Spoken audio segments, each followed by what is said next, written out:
नमस्कार बच्चों। आज जो हमने टॉपिक कवर करना है वो है जॉब इवैल्यूएशन। ठीक है। ये टॉपिक वैसे आपके सेकंड लास्ट यूनिट का है, जो कंपनसेशन के अंडर जो है ये टॉपिक आता है, job evaluation, because it is related to the compensation system of the organisation. ठीक है। और इसके बाद जो है हम लास्ट टॉपिक करेंगे सिलेबस का। ठीक है, जो मैंने एक आइडेंटिफाई किया है, एक सिलेबस और एक टॉपिक और है आपके लास्ट यूनिट में। ठीक है, उसको हम कवर करेंगे, या आज ही करेंगे या कल कल डिलीवर आपको वो लेक्चर हो जाएगा। ठीक है। थोड़ा सा जॉब इवैल्यूएशन के बारे में समझते हैं कि जॉब इवैल्यूएशन क्या होता है। ठीक है। अब ऑर्गेनाइजेशन में जो भी एम्प्लॉयज़ होते हैं वो चाहते हैं कि एक तरह से उनके साथ जस्टिस हो, या उनको जो है फेयरली ट्रीट किया जाए ऑर्गेनाइजेशन में। ठीक है। एक इम्पार्शियलिटी जो है ऑर्गेनाइजेशन में हो। ठीक है। अब ये जो इम्पार्शियलिटी को एक और इसका जो सिनोनिम है वो है इक्विटी और फेयरनेस कह सकते हैं। ठीक है। तो ये यहाँ ये जो इक्विटी है, ये एक तरह से बैलेंस क्रिएट करने की कोशिश की जाती है एम्प्लॉय की इनपुट्स में और आउटकम्स में। ठीक है। जब भी कोई एम्प्लॉय जो है जॉब के लिए ऑर्गेनाइजेशन में आता है, ठीक है, तो वो अपने साथ जो है वेरियस इनपुट्स जो है वो जॉब में लगाता है।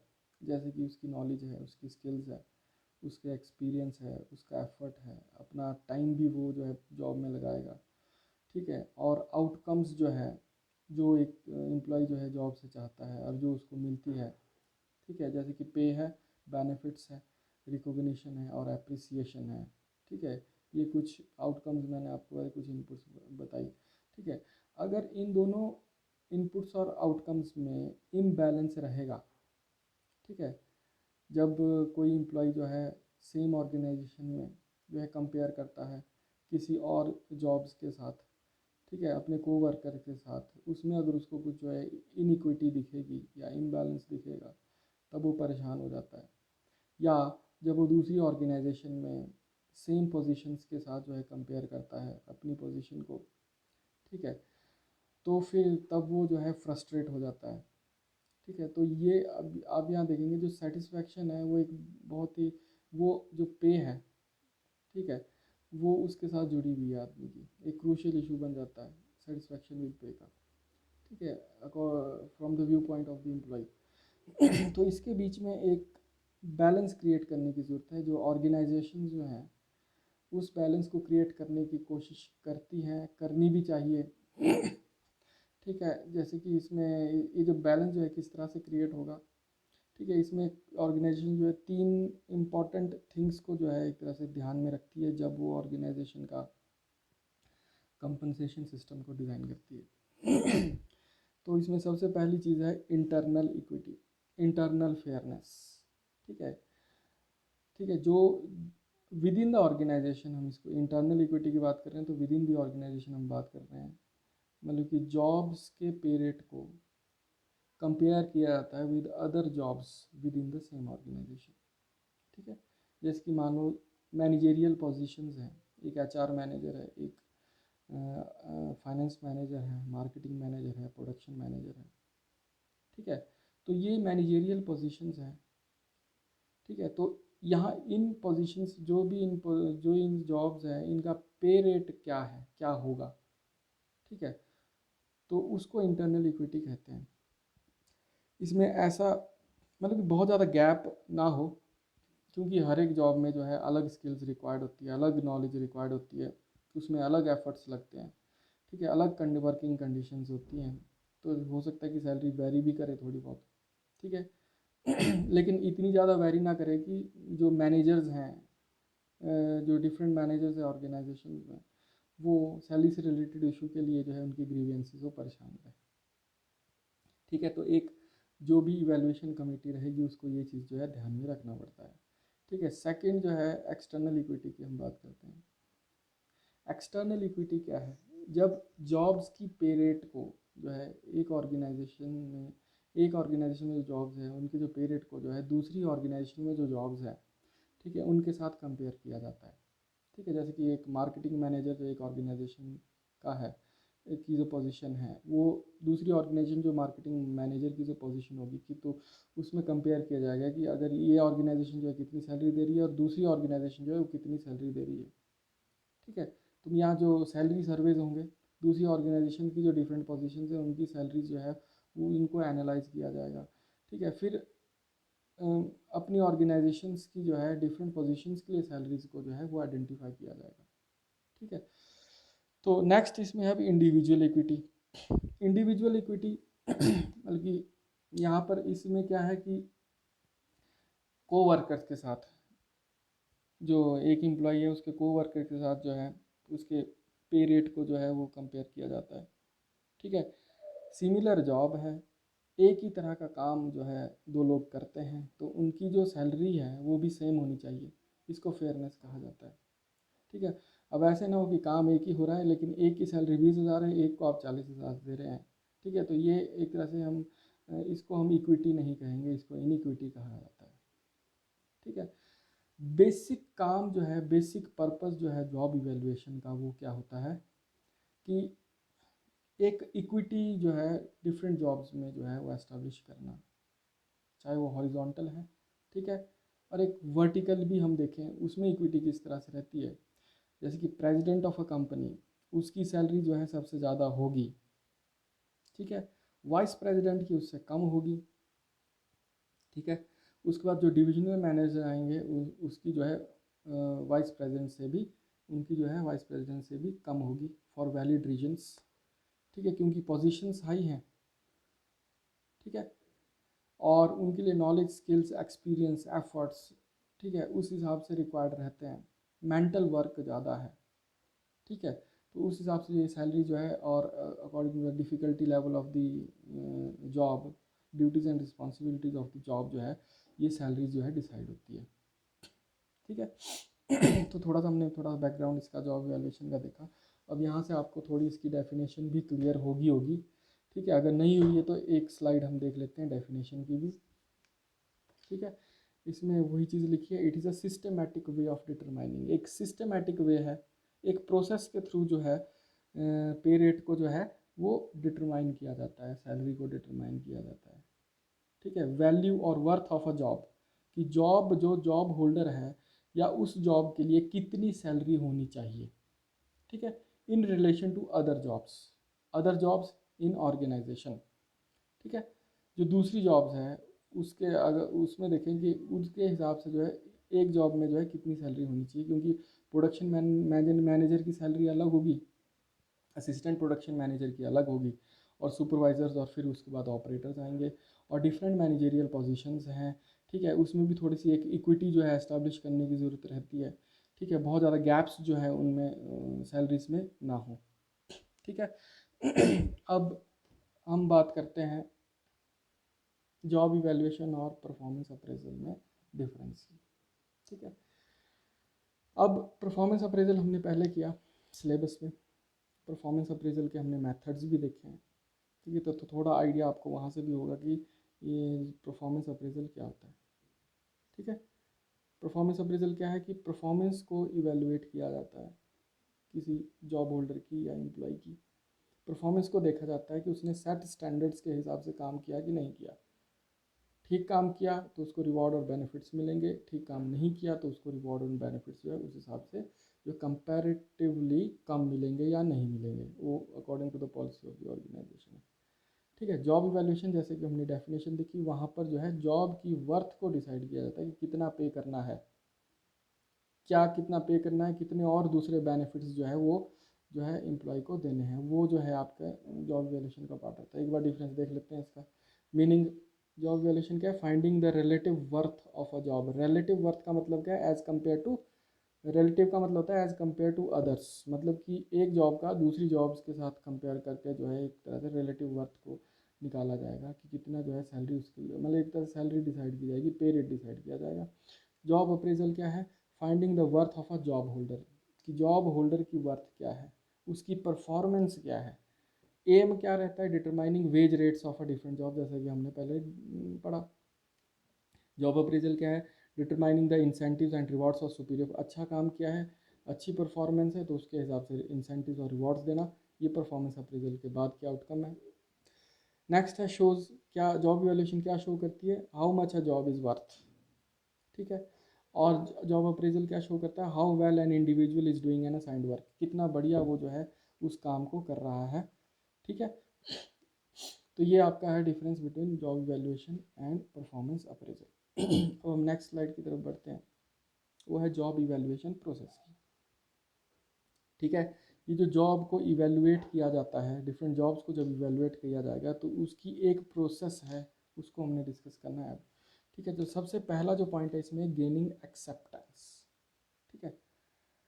अब यहाँ पर क्या है कि जो टॉप मैनेजमेंट होती है उसको इवैल्यूएशन प्रोग्राम को जो है एम्प्लॉयज़ और यूनियंस को जो है एक्सप्लेन करना चाहिए कि इस इवैल्यूएशन प्रोग्राम के थ्रू है वो क्या करना चाहते हैं, ठीक है।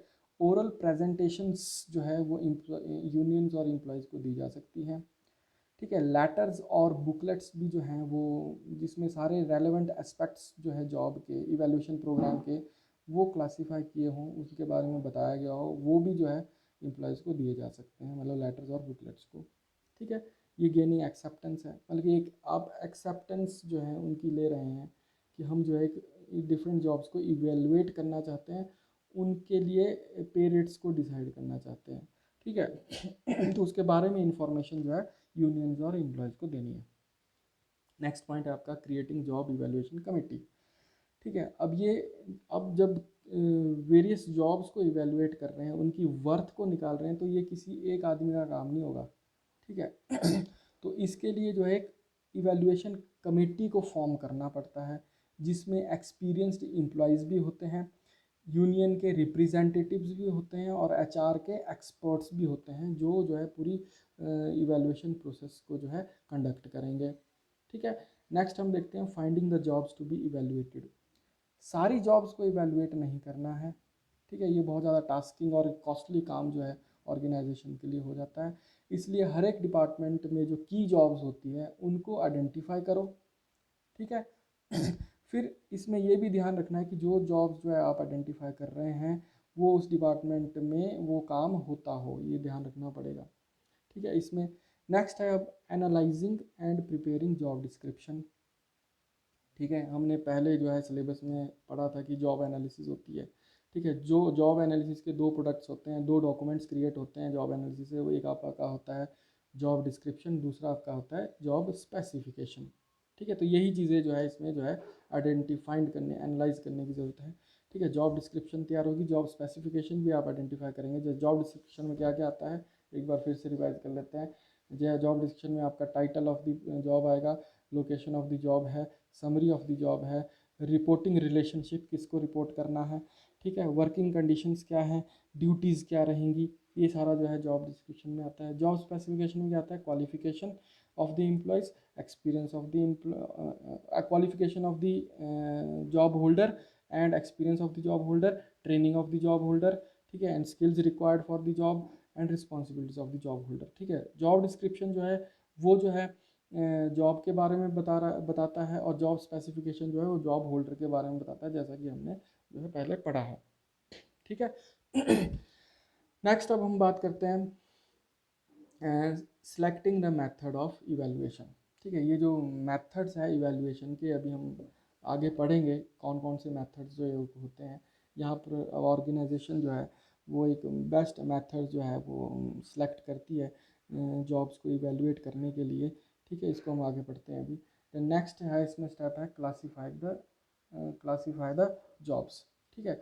अब यहाँ पर क्या है कि जॉब्स को जो है वो अरेंज किया जाता है in order of their importance, ठीक है। अब ये जो इम्पोर्टेंस का क्राइटेरिया है वो क्या रहेगा, जैसे कि स्किल कितनी रिक्वायर है, एक्सपीरियंस कितना है चाहिए, ठीक है, या कंडीशंस क्या रहेगी जिसमें जॉब परफॉर्म की जाएगी, या टाइप्स ऑफ रिस्पॉन्सिबिलिटीज़ क्या हैं, क्या रहेंगी, या सुपरविजन की कितनी ज़रूरत रहेगी, या अमाउंट ऑफ स्ट्रेस क्या रहेगा जो कि जॉब से हो सकता है, ठीक है। तो ये सारी चीज़ें जो है इसमें क्लासीफाई करेंगे पहले हम जॉब्स को, फिर उसके बाद उन उन फैक्टर्स के हिसाब से, ये जो डिफरेंट फैक्टर्स है जैसे कि जो हमने अभी डिस्कस किए, स्किल, एक्सपीरियंस, वर्किंग कंडीशंस, ठीक है, टाइप्स ऑफ रिस्पॉन्सिबिलिटीज़, इनको जो है पॉइंट्स जो है हर एक फैक्टर को पॉइंट्स जो है वो असाइन किए जाते हैं, ठीक है। फिर इन पॉइंट्स को टोटल किया जाता है, ठीक है। और फिर इन पॉइंट फिर टोटल मतलब इस पॉइंट्स को जो है फिर मॉनेटरी वैल्यूज़ में कन्वर्ट किया जाता है। वो हम जब मेथड्स ऑफ जॉब इवैल्यूएशन पढ़ेंगे, ठीक है, उसमें आपको जो है ये सारा मैं प्रैक्टिकली भी समझाऊंगा अभी, ठीक है। तो इसको क्लास इस तरह से जो है क्लासिफिकेशन होगी जॉब्स की, ठीक है। अब नेक्स्ट जो है आपका इसमें टाइप है इंस्टॉलिंग द प्रोग्राम। आपने इवैल्यूएशन प्रोग्राम बना दिया, ठीक है, उसको अब ऑर्गेनाइजेशन में इंस्टॉल करना है, इम्प्लीमेंट करना है, एम्प्लॉयज़ को उसके बारे में एक्सप्लेन करना है, ठीक है।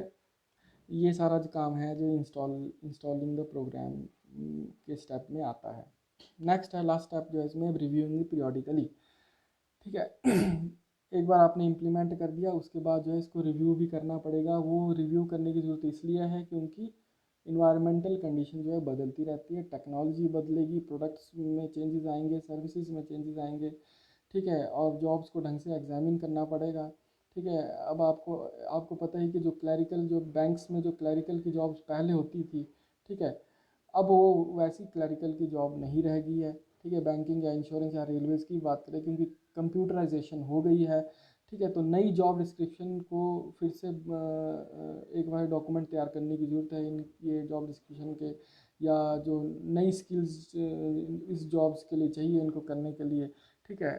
तो इस तरह से जो है ये सारा आपका रिव्यूइंग मतलब कि रिव्यूइंग ये जो स्टेप्स है इसमें सारी ये चीज़ें चलती है, बल्कि रिव्यू करना पड़ेगा आपको जो भी आपने इवैल्यूएशन प्रोग्राम जिस इवैल्यूएशन प्रोग्राम को इम्प्लीमेंट किया है, ठीक है। इसके साथ ही अब हम कुछ अभी तक जितने भी हमने डिस्कशन किया है उसमें आपको जॉब इवैल्यूएशन की इम्पोर्टेंस का आइडिया लग ही गया होगा, जो इसके बेनिफिट्स हैं, ठीक है। एक बार फिर देख लेते हैं।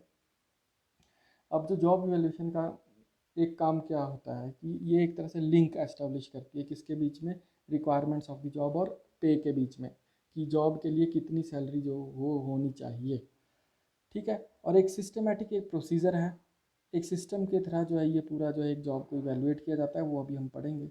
उसके हिसाब से जो रिलेटिव वर्थ जो है जॉब की वो निकाली जाती है, ठीक है। एक रैशनल क्राइटेरिया इसमें यूज़ होता है, जैसे कि जो हमने पहले बात की है, स्किल, एजुकेशन, एक्सपीरियंस, रिस्पॉन्सिबिलिटीज़ और हज़ार्ड्स को भी देखा जाता है, स्ट्रेस कितनी इन्वॉल्व रहेगी उस काम में, बहुत सारी चीज़ें हैं, और उसके हिसाब से उस उन प्राइस किया जाता है, उसकी रिलेटिव वर्थ जो है जॉब की निकाली जाती है, ठीक है। एक इक्विटेबल वेज स्ट्रक्चर बनाया जाता है, ठीक है। जैसे कि मान लो सेम मैनेजरियल पोजीशंस हैं, उनकी सैलरी जो है एक तरह से कुछ हद तक जो है सेम रहेगी, ठीक है। फिर जैसे हमने पहले बात की वाइस प्रेसिडेंट की ज़्यादा है, देन प्रेसिडेंट की ज़्यादा है, वाइस प्रेसिडेंट की उससे कम रहेगी, फिर डिविजनल मैनेजर की उससे कम रहेगी। इस तरह से जो है पूरा जो एक इक्विटेबल वेज स्ट्रक्चर जो है बनता है, ठीक है, जो जॉब इवैल्यूएशन की आउटकम होती है।